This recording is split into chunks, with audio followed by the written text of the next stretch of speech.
When it comes to the innermost core, it is all one. When it comes to the body, when it comes to the mind, when it comes to your emotions and the world around you and your activity, the whole significance of life, the beauty of life and the efficacy of life is in just finding the right rhythm.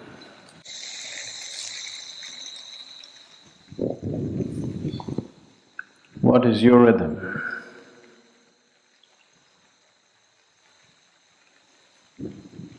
If you listen to the outermost surface of who you are, there will be one kind of rhythm.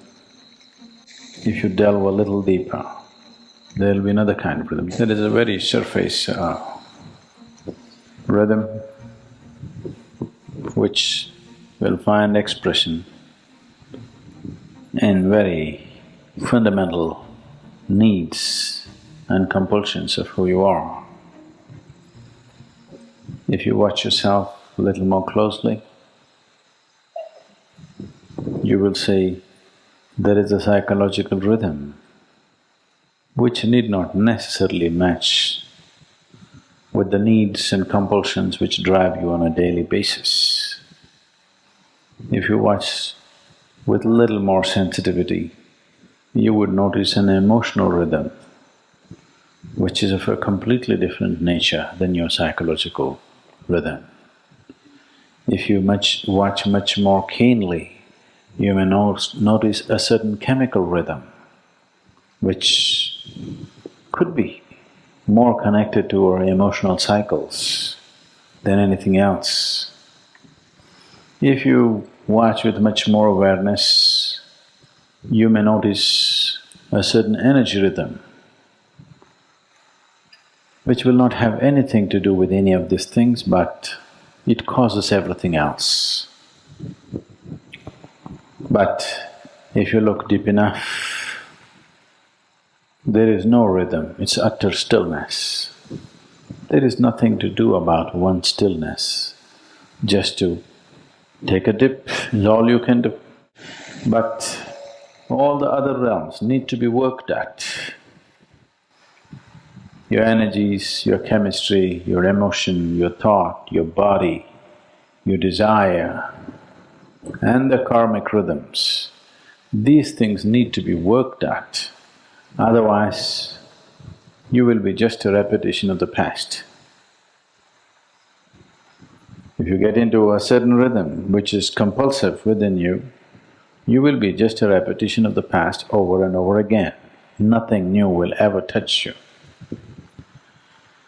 So to find the rhythm and consciously to change the rhythm, to make the rhythm more profound, more complex or more simple, above all, to be able to consciously change the rhythm, not to be like a broken record, that you go on singing the same rhythm all the time, all the time, all the time. At the age of 60, somebody comes to me yesterday and says, my husband is not paying enough attention to me. I said, you must be glad. If you had these prayer problems when you were 18, not good but understandable. At 60, you still have the same problem. At 60, if you're still a teenager, oh, nobody's going to tolerate you. Yes? Nobody's going to tolerate a 60-year-old behaving like a teenager, isn't it? So, if you do not learn to consciously change the rhythm of body, mind, emotion, chemistry and energy, you will become like a broken record. simply repeating the same things over and over again.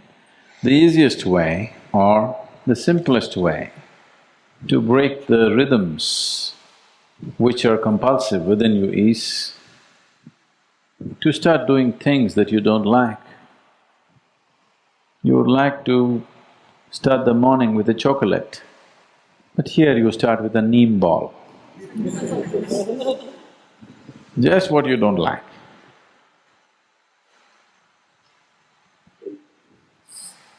If you want to break your emotional rhythms, the simplest thing is to look for somebody that you cannot stand and to work with them.